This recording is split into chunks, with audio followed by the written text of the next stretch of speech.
Boa noite, senhoras e senhores, estamos aqui para mais uma live da BTM.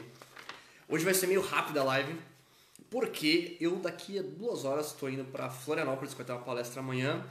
E hoje eu vou falar um pouquinho sobre tecnologia. Tinham pedido para falar de tecnologia no mercado de trabalho e no mercado financeiro. Hoje eu passei o dia inteiro lendo sobre isso. Na verdade, eu comecei a ler mais profundamente sobre isso há 1 ano e meio atrás. Na época eu me desesperei e comecei a estudar Machine Learning. Eu fiz um curso quase inteiro de Machine Learning, um monte de algoritmos em Python e etc. Recentemente eu comecei a fazer uns outros cursos relacionados à tecnologia, fazendo um de web developer, então como é que você cria um site, uma aplicação, integra isso com banco de dados e etc. E tem umas outras frentes que eu tô vendo, umas por curiosidade, outras porque eu acho que vão me ajudar mesmo, etc.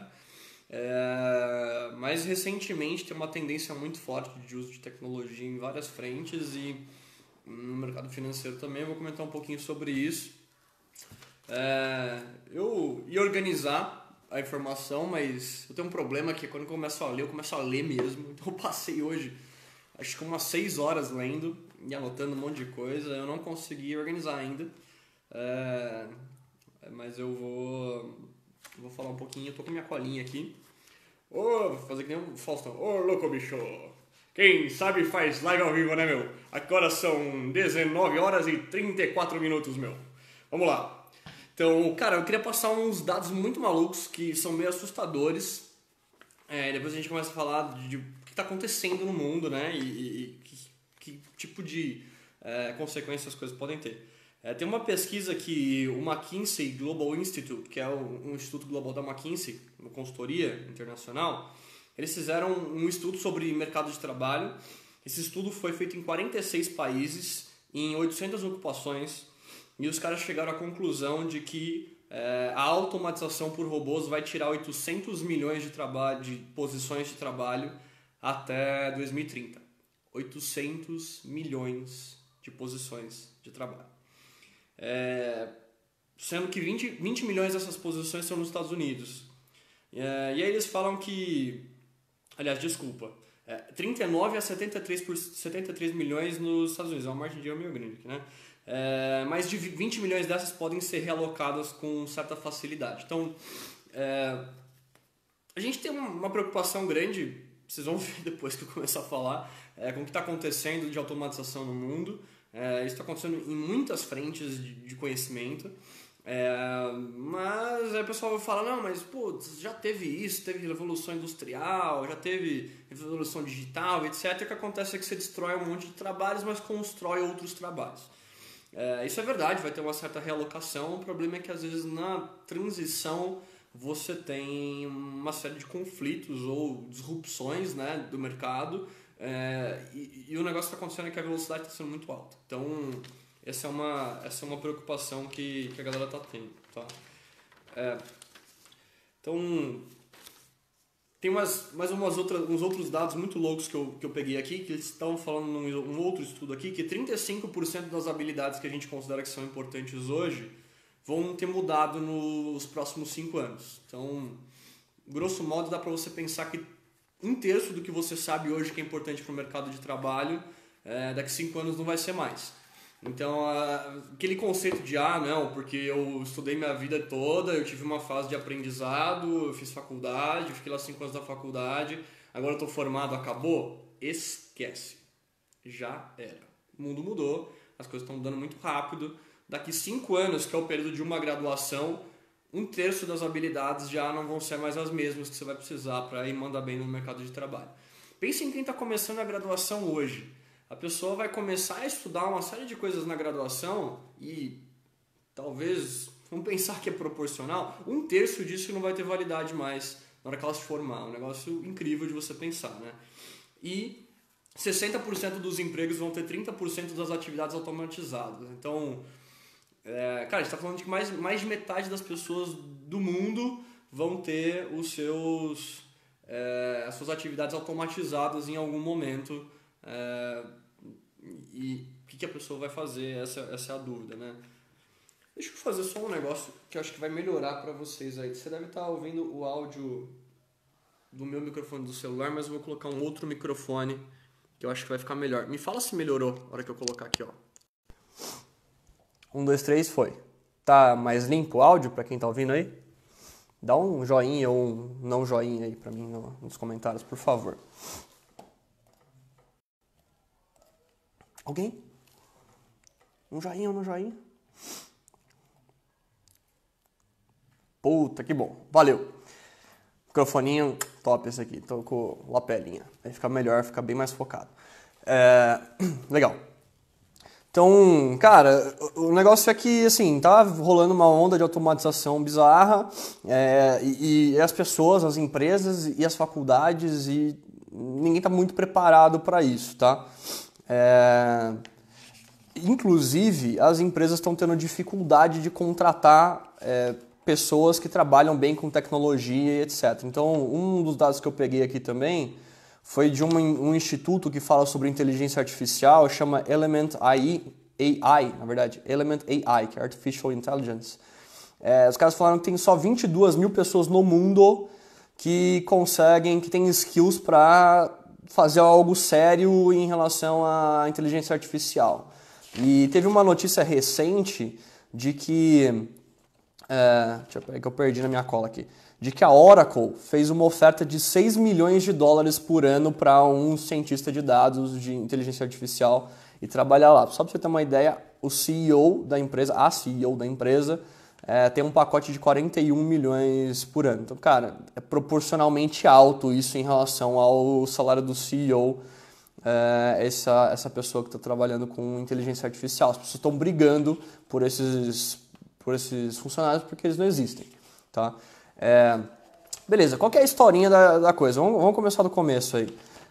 A gente teve no século 17, 18, 1760 mais ou menos 1820, um período de 60 anos, você teve a primeira Revolução Industrial, tá?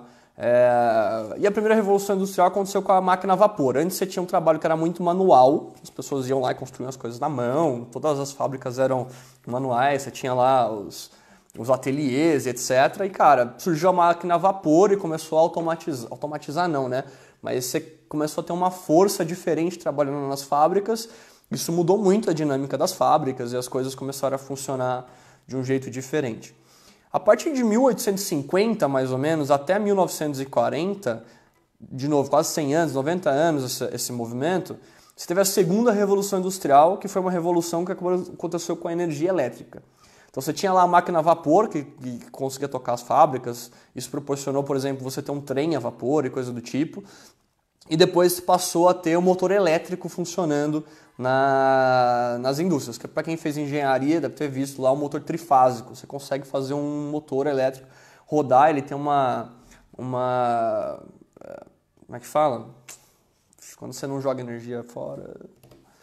Esqueci a palavra. Mas por quanto de energia você fornece para ele perde muito pouco. Você tem uma perda muito grande, uma eficiência muito alta. Você tem um motor de eficiência muito alto. Isso aconteceu entre 1850 e 1940. E aí, a partir de 1960, você teve a internet aparecendo, ela começou a aparecer em alguns lugares, não era um negócio difundido, mas ela já existia. E aí ela ficou muito proeminente, começou a se espalhar por volta de 1990. Na década de 90, aí próximo, faz 18 anos. E essa terceira revolução industrial foi a revolução digital e os sistemas eletrônicos. Então você passou a ter eletrônica digital, funcionando no mundo aí e tal, você teve tecnologia da informação, então aí passou a ter uma automatização muito grande, o computador entrou na casa das pessoas, você começou a conseguir colocar computadores na maior parte das empresas.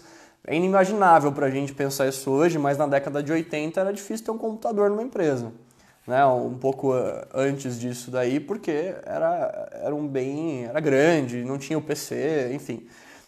Hoje está todo mundo aí com o celular, com o iPad na mão, notebook. Às vezes até difícil de achar desktop, né? A galera usa notebook quando usa. Então, cara, você teve uma mudança muito grande. A gente está falando de um ciclo que durou 70 anos, depois um outro ciclo que durou 90 anos e depois um outro ciclo que durou mais 40 anos. e a gente está passando por um negócio que é a quarta revolução industrial, que o pessoal está chamando de indústria 4.0. O que é esse negócio da indústria 4.0? Você tem sistemas cyberfísicos. Então você consegue traduzir um sistema físico, alguma coisa que existe na realidade, para um sistema eletrônico digital lá e etc. Dentro de um computador, ele recria esse ambiente dentro do computador e você consegue usar esse sistema para uma série de coisas, por exemplo, automatizar a máquina, etc, coisas do tipo. E aí, essa quarta revolução industrial, ela tem 4 pilares grandes, que eu vou falar um pouquinho, é maluco, cara. Uma delas, que talvez para quem não é da área de produção, de engenharia, não tenha muito na cabeça, mas passou a acontecer um negócio chamado engenharia aditiva. O que é isso? Antes, quando você ia fabricar uma peça, você tem um monte de processos produtivos, extrusão, corte, não sei o que, papapá. Mas tem um que é muito comum, que é você fazer corte. Você vai lá, pega lá um pedaço de metal, você bota numa máquina e você vai cortando esse metal com uma fresa, com uma ferramenta de corte, num torno, coisa desse tipo. Agora tem máquina CNC, né, que é automatizado já todo esse processo, mas de qualquer forma era uma engenharia que você ia removendo o material de um bloco bruto lá de metal e coisa do tipo. Isso gasta tempo, desgasta a ferramenta, você tem uma série de problemas. Tem que botar muito lubrificante, tem que botar refrigerante, porque senão você esquenta demais a peça, causa deformação, muda a composição do material, enfim, tem um monte de complicações. Tem uma engenharia serve para estudar essa coisa toda, né? E tem muita perda de material nesse processo todo. Na engenharia aditiva, você, ao invés de tirar material, você coloca.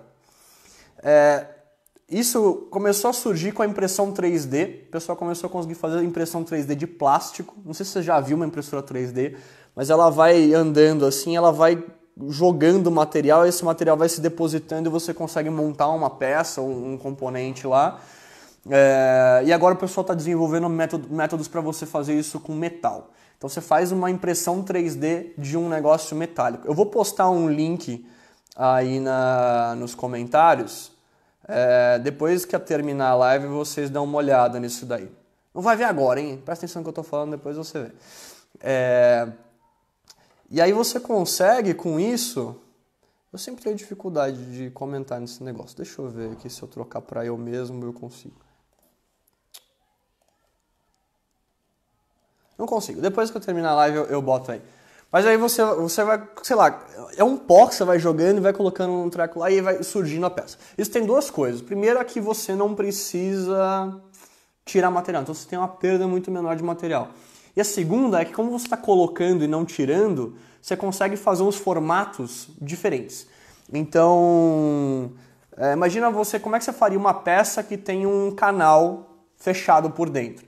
Se fosse engenharia que você está removendo, como é que você ia botar uma ferramenta no meio da peça sem fazer nenhum furo nela? Você não ia conseguir deixar um vaso, um canal, um treco lá dentro, vazado, né?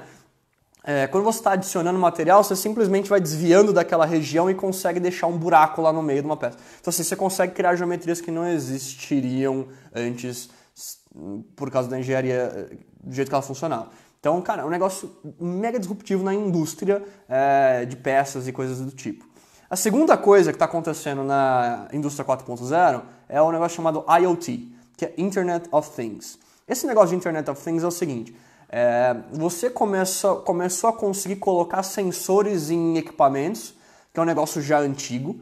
Você vai lá e coloca um sensor e sabe a velocidade que alguma coisa está rodando, qual a temperatura, etc. Só que agora você consegue conectar esse treco na internet. E aí, ao invés de você ter uma máquina que está isolada, sendo medida isoladamente, você tem lá uma série de equipamentos que estão todos conectados numa rede única, e estão se comunicando um com os outros e trocando informação e tomando decisão e tal. O pessoal fala que, sei lá, o extremo é só a geladeira ter internet. Ou você colocar, sei lá, uma Smart TV. Esse tipo de coisa aí. Só que o negócio ele vai ficar tão difundido que ele vai estar em quase todos os eletrônicos que você tem disponíveis. E o negócio louco é que eles vão se comunicar uns com os outros. Então, sei lá, você pega num ambiente de indústria, uma máquina consegue enviar um aviso para um sistema de monitoramento falando, olha, eu tô percebendo que eu estou com uma vibração diferente aqui num rolamento tal. Programe uma parada para manutenção daqui X tempo, porque senão eu vou ter um problema nesse rolamento. Então é um negócio maluco de você pensar que isso vai acontecer de forma integrada dentro de uma empresa e isso pode afetar toda a cadeia de suprimento, logística, etc. Uma terceira onda que está rolando aí é a de realidade aumentada. Então, eu não sei se vocês já viram, é que meu pai trabalha numa empresa que faz essas coisas, tá? Então eu já vi tudo isso acontecendo, mas, por exemplo, você quer ver o processo produtivo de uma empresa, de uma fábrica lá. Você consegue, fazendo hologramas ou coisas 3D dentro de um software, ver aquilo como ele seria com realidade aumentada. Agora que você tem óculos de realidade virtual, você fica imerso naquele negócio mesmo. Então você consegue visitar uma fábrica sem nunca ter ido lá. Você consegue fazer isso através do negócio de realidade aumentada. Meu pai falou que tem uns negócios que eles fazem lá na empresa deles, que, por exemplo, o cara vai lançar uma moto nova.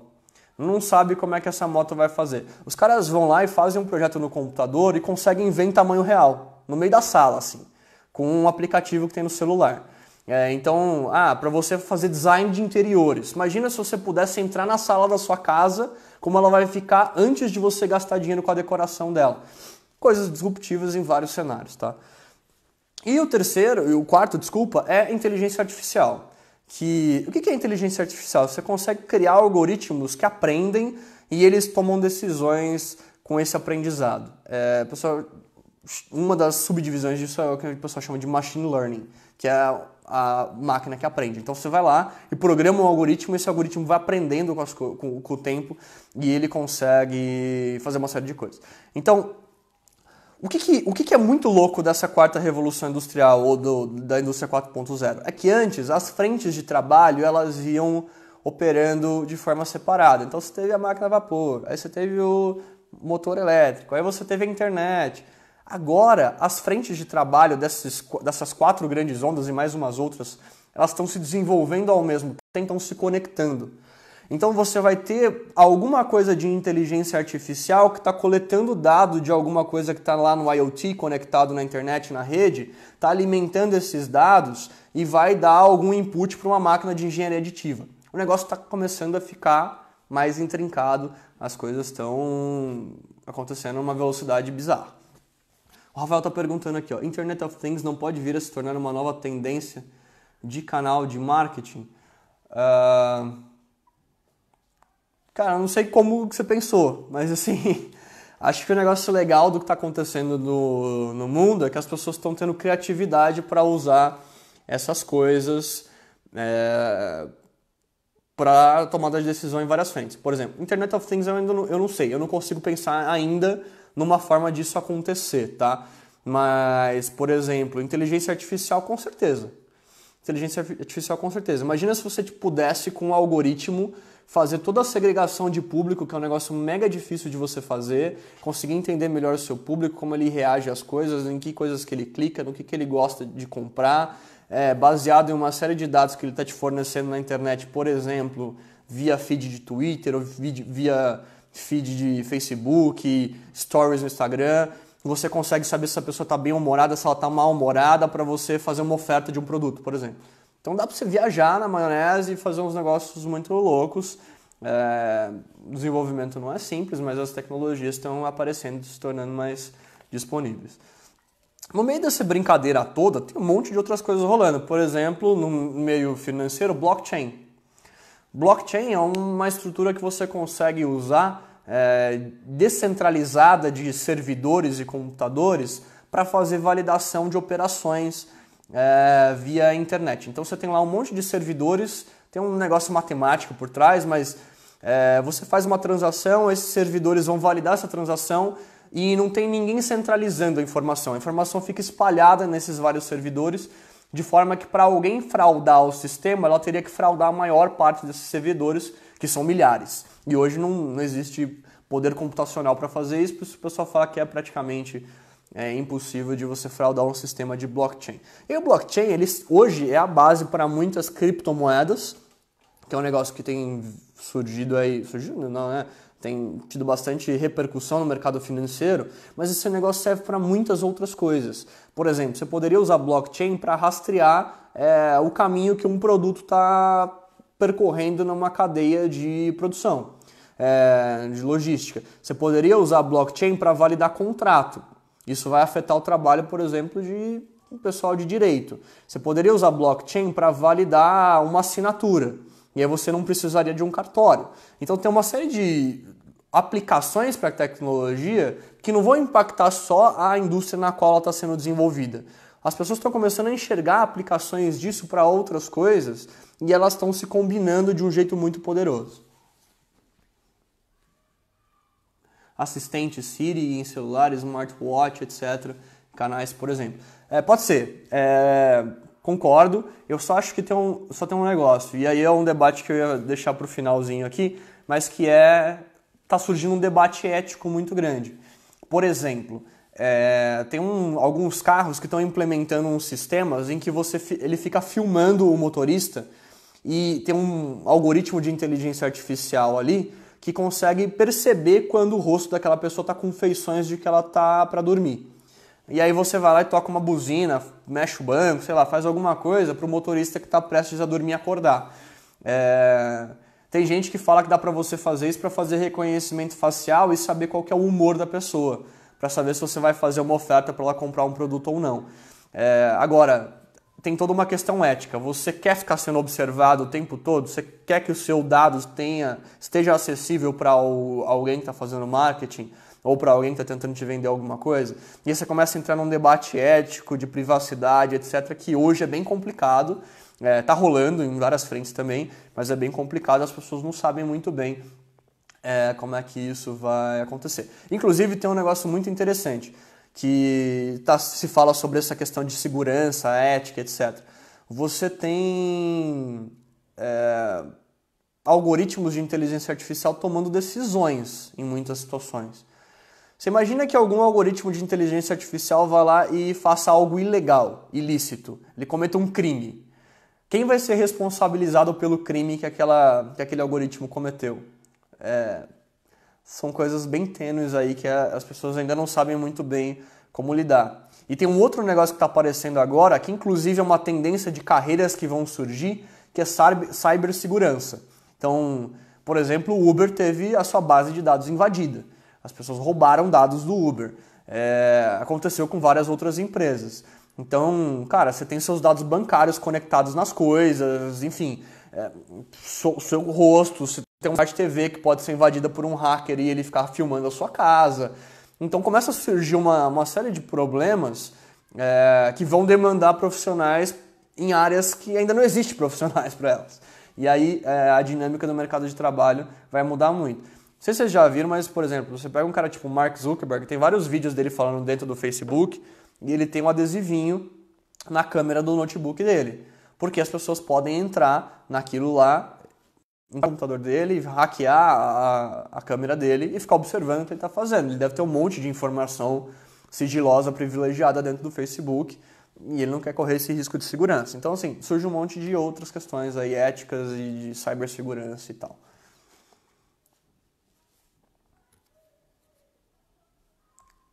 Pensei no seguinte, o indivíduo em viagem em busca de restaurante ser guiado pelo assistente. Aqui, ó, espaço para publicidade. Cara, isso já acontece, tá? Nesse ponto que você está falando. Por exemplo, dá para você pegar... No Facebook, vamos pegar o Facebook como exemplo. Dá para você fazer direcionamentos de público no Facebook baseado em interesses. Então, imagina que eu consigo... falar, não, eu quero alguém que tenha interesse em XYZ, coisa que eu vendo.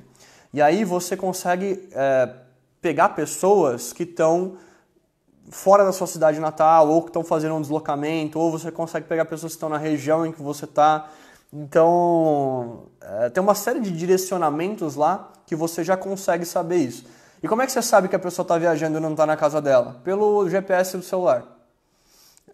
O Facebook sabe que ela não está em casa. É bizarro, mas é isso. Você como anunciante não tem acesso aos dados. Eu não sei que o Rafael está fora da casa dele. Eu sei que tem um grupo de pessoas não identificado para mim, anunciante, que estão nessa situação e o Facebook, via algoritmo dele, vai direcionar anúncios para essa pessoa. Então já é possível fazer isso, já está sendo usado e o meio de IoT que tem nisso é o celular da pessoa que está sendo rastreada por um GPS e está conectado na rede. E aí você tem um algoritmo de inteligência artificial que está funcionando junto e que vai segregar o público para fazer a entrega do anúncio correto para ela naquele momento. Tá? Então tá rolando sim, tá rolando. Acho que a tendência é o negócio ficar cada vez mais agressivo, vamos dizer assim, mais robusto, né? As pessoas vão aprender a mexer melhor nessa coisa toda. Então, isso está trazendo uma série de disrupções em vários mercados, como eu falei, né? Então, o que está acontecendo no mercado financeiro? Que eu acho que é uma coisa que o pessoal vai querer saber. Cara, tem uma coisa que está acontecendo que é forte, que é que a BlackRock, que é a maior gestora de fundo do mundo, está substituindo vários portfolio managers por robôs. Então, tem uma discussão muito forte no ambiente de investimento, que é a gestão passiva versus gestão ativa. Deixa eu explicar um pouquinho o que é isso, daí eu volto no negócio da BlackRock. Gestão passiva é quando você vai lá e replica algum índice ou você compra um certo conjunto de ativos lá e deixa rolar. Deixa rolar lá e não fica rebalanceando carteira, não fica mexendo. Então vamos supor, eu vou lá e compro ações para ter mais ou menos a proporção do Ibovespa, que é um índice aqui no Brasil, e eu vou comprar esse negócio e eu não vou ficar tentando achar as melhores ações, eu não vou tradear. Isso é investimento passivo. E tem o investimento ativo, que é quando você vai lá e fica escolhendo quais ativos você vai comprar para tentar trazer um retorno ativo. O que é um retorno ativo? Um retorno acima de um índice de referência. Por exemplo, eu estou fazendo um fundo ativo de ações. Eu vou tentar ter um retorno acima do Ibovespa. Ou estou estou tentando achar retorno ativo de um fundo de renda fixa. Eu vou tentar ter um retorno acima do CDI. Então você tem um índice de referência para aquele tipo de ativo e você vai tentar superar aquilo com gestão ativa. Você vai tentar comprar e vender coisas diferentes do índice para trazer retorno acima do índice. Tem uma discussão muito grande se na média é possível você achar retorno ativo ou conseguir retorno ativo no longo prazo. Cara, um debate feroz no meio de investimentos, etc. E tem muita gente que está começando a acreditar e falar, cara, não dá. No longo prazo você acaba tendo um retorno abaixo dos índices. Então o negócio aqui a gente vai fazer retorno passivo, acabou. E aí tem muitas gestoras começando a tentar fazer gestão passiva através de um produto chamado ETF, ou ETF, que é Exchange Traded Fund. Então você tem lá um fundo de investimento que tem uma composição de ativos lá dentro. Esses fundos de investimento, ETFs, eles são comercializados em bolsas, e aí você tem um robô que fica comprando ETF, que são fundos lá com composições de ativos, e ele só fica rebalanceando essas carteiras de ETF.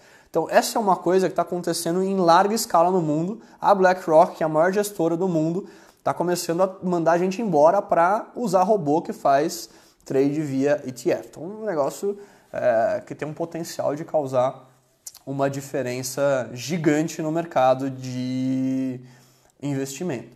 Uma outra coisa que está acontecendo bastante, e já está há algum tempo, mas está melhorando porque a tecnologia está avançando muito rápido, é fundo quantitativo, que é fundo de algoritmo. Então, teve até umas competições recentes aqui no Brasil. O BTG fez uma recente aí, ou uma palestra, alguma coisa tal, falando sobre algoritmo. As pessoas estão tentando usar mais. Aqui no Brasil tem um monte de problema, eu trabalhei com isso, eu poderia falar hoje, não vai dar tempo, mas eu posso falar um pouco dos problemas que tinha pelo menos em 2014 para você fazer isso, 2013, 2014.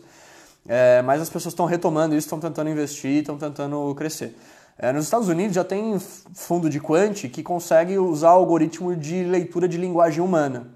Então, pega na eleição do ano passado e dá uma olhada a relação que tem entre os tweets do Trump e o S&P 500, que é um índice de ações lá nos Estados Unidos. Cara, o Trump tweetava uma groselha lá, o S&P caía. O Trump falava alguma coisa boa, o S&P subia. E muito rápido, porque tinha robô lendo o Twitter dele e tomando decisão em cima disso. E dá para você fazer robôs que estão tomando decisões em cima de um monte de outras coisas, fazendo análise estatística de preço, tentando fazer análise fundamentalista, usando parâmetros que ele consegue usar para determinar preço justo e fazendo trade. Então, enfim, as pessoas estão viajando e falando, cara, como é que a gente consegue aplicar esses modelos preditivos com poder computacional muito alto para resolver problema aqui no mercado financeiro, tá? O Rodolfo perguntou aqui, ó, vê alguma disrupção acontecendo nos mercados de private equity e M&A através de AI, IoT, blockchain, etc? Cara, eu acho que tem uma característica que protege um pouco os mercados de private equity e M&A, IB de forma geral, que é o caráter comercial da coisa. Talvez você comece a fazer private equity e M&A usando algoritmos para te auxiliar na tomada de decisão. Então, imagina que você está estudando qual que é a empresa target que você vai fazer lá, ou que você vai tentar abordar. Você está dentro de um setor. De repente, você consegue usar modelos preditivos para te falar qual que é a probabilidade de cada empresa thrive naquele setor, né? Quem vai melhor naquele setor. Você consegue usar um modelo preditivo. Qual que é a probabilidade de quebrar lá de uma empresa nos próximos X anos usando um modelo preditivo? Então, de repente, essas coisas vão auxiliar. Agora, como tem um caráter muito de negociação, comercial, convencimento, etc., eu acho que esses mercados ainda estão um pouco mais protegidos. Inclusive, pensando nisso de forma geral, nas carreiras do mundo que vão ser mais afetadas ou menos afetadas, as que têm um caráter mais humano estão mais protegidas. As que têm um caráter mais matemático, lógico e etc., são as menos protegidas.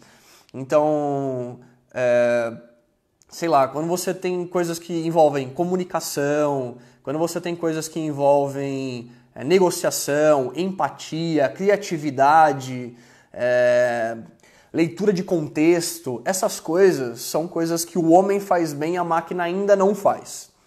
Não sei onde vai chegar a coisa, mas ainda não faz. Agora, conta, regressão, estimar probabilidade, essas coisas, aí você vai trabalhar junto. E quem souber trabalhar junto com a máquina, está protegido. Quem não souber trabalhar junto com a máquina, talvez tenha o seu trabalho substituído.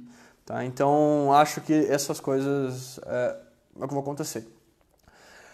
Outra coisa que está acontecendo no mercado financeiro é o surgimento dos robo-advisors para pessoas físicas. Então, tem algumas empresas aqui no Brasil, não vou citar nome, mas tem um mercado de pessoas que não é atendido pelos comerciais dos grandes bancos. Essas pessoas são pessoas muito bem qualificadas dentro dos fundos, etc. Elas custam caro. Então, se você chega lá com um investimento de R$1.000, R$5.000, R$10.000, sei lá, R$20.000, você não tem um patrimônio grande o suficiente para remunerar uma equipe que vai fazer gestão do seu patrimônio. Agora, se você chega lá com R$1 milhão, você consegue abrir um fundo exclusivo e as pessoas vão fazer gestão do seu dinheiro. O que está acontecendo? E as pessoas de baixo ticket de investimento hoje têm um atendimento que eu pessoalmente considero ruim, que é o do gerente do banco, da agência, lá, etc. O que está acontecendo?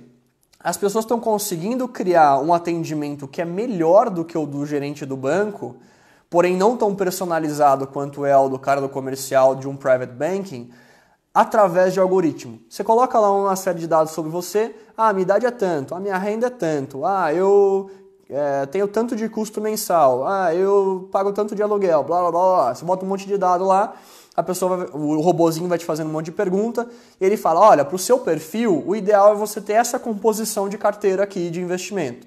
E eu tenho um fundo que é muito próximo disso. Bota a sua grana nesse fundo aqui. Pum. É a carteira ótima para essa pessoa? Não, talvez não, provavelmente não. Mas é muito melhor do que seria uma carteira sem ter feito estudo nenhum. E você abre a possibilidade de uma pessoa de baixo ticket de investimento ter uma carteira razoavelmente pensada por um algoritmo em alta escala. Então está mudando bastante isso também dentro desse mercado de low range, middle range de ticket de investimento através de inteligência artificial e dos robo-advisors. Eu podia ficar aqui umas 5 horas falando sobre isso. Tem um monte de outras coisas que eu gostaria de falar, inclusive, Mas eu preciso ir porque eu vou pra Floripa e aqui em São Paulo tem que sair 2 horas antes para não correr o risco de eu perder. Eu vou botar só uns links aqui de algumas coisas que eu falei. Eu vou botar o link que eu falei de engenharia aditiva. Tem um de inteligência artificial incrível, que é um robô do Google fazendo uma chamada de telefone. Ele consegue marcar uma consulta e a pessoa que está do outro lado não percebe que é um robô. É incrível esse negócio. Tem um outro do Mark Zuckerberg, que ele criou um robozinho, um assistant, home assistant, que ele chamou de Jarvis, que eu não conheço, não sou muito geek, mas agora falou que tem um negócio do Homem de Ferro lá, que é o Jarvis, né? Ele criou um Jarvis, é um home assistant, e ele vai conversando com o home assistant, é muito louco, vale a pena ver o vídeo. E tem um outro que é de máquinas auxiliando o setor da indústria. É uma cadeira ergonômica que o cara, ele é um como é que fala? Um mecânico, e ele consegue usar a cadeira para entrar embaixo das máquinas e ela vai levantando, e aí ele para de ter solicitações nas costas, etc. Melhora a saúde do trabalhador na indústria através de um robozinho lá, uma máquina e tal. Tem robô que serve para você fazer cuidado de idoso, para auxiliar em cirurgia, enfim, o negócio é muito maluco. Só para fechar, para vocês terem uma ideia de como todos os mercados estão sendo afetados ou vão ser afetados, tem uma outra pesquisa que mostrou uma previsão que em 2025 as forças do exército americano vão ter mais robôs soldados do que humanos. Já estão começando a colocar robôs em campos de guerra e etc.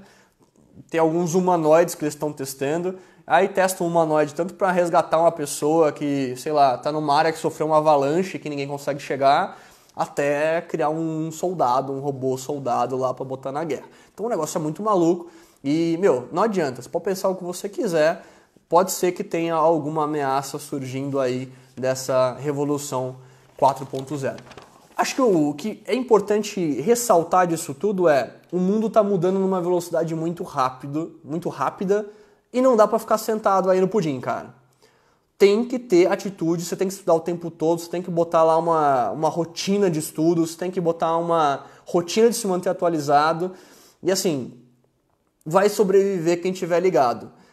Talvez inteligência artificial, que eu falei, estão pagando 6 milhões de dólares. Cara, é um bagulho que demora muito tempo pra você desenvolver, para ficar bom mesmo em inteligência artificial. É cara PhD em matemática, com ciência da computação, etc.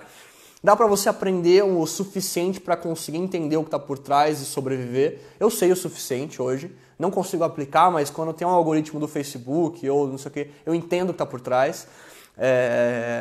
Já é o suficiente para mim, dentro do que eu faço.